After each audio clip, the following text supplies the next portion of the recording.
Ya. To kai. Sultan on the beat. Aha. Yaro mai zamani. Rayuwana. Kai. Rayuwana.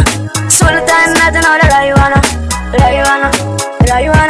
Sultan na tuno da rayuwana. To kai rayuwana. Sultan na tuno da rayuwana.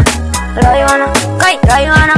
Sultan na tuno da rayuwana. To kai na rayuwana.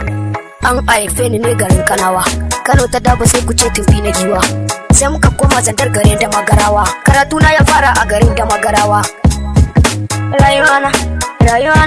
Sultan na tuno da rayuwana. Sultan na tuno da rayuwana. Na fara karatu a Jardin Tamfa. Daga nan na dora sai na je Ecole Primaire. Na samu certificate na zarce zuwa Bolai. Wata project ta dauke nan na koyi ai. Shebede a station ne ta bani mai. She izar pro amfluwa gare su bani rai. Jinjina gare ku sai na ce barka da aiki. Rayuwana. Sultan na tuno da rayuwana. To kai rayuwana. Sultan na tuno da rayuwana. To kai Sultan na tuno da rayuwana. Dole ne na kara gode Allah. Ubangijin da shi ya yi to alhamdulillah. Masha Allah. Sannan sai ya bambaiwa ni ke tarera waka. Fans masoya Allah ya bani. Haters magiya na ai dole ne ku bani. Lokaci na ne ya zo ni ne mai zamani. To ku san mai laya ya kiyaye mai zamani. Ko da yaushe in na kama big bana yin rauni. Jinjina ga mai gidan da shi ya bani tsani. Bis boss. Rayuwana.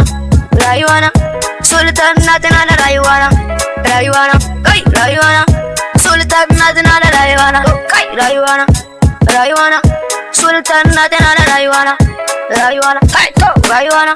Sultan na tuno da rayuwana. Sai zuwa gare ku duka iyayena. Jinjina gare ki ya uwa ma ba da mama. Momi na Fatima aka Dumutu. Bani mantawa da kai mahaifi a gurina. Daji na kai ne mai sharan kuka na. Sai dije sa kai ne ka zamo min jigo na. Ogana mai gidana. Wallahi bis ba zan manta da kai ba. Kai ne mai gidana. Kai ne wanda ya bani tsani. Na tara dimbin masoya. Ba zan taba mantawa da kai ba. Nagode.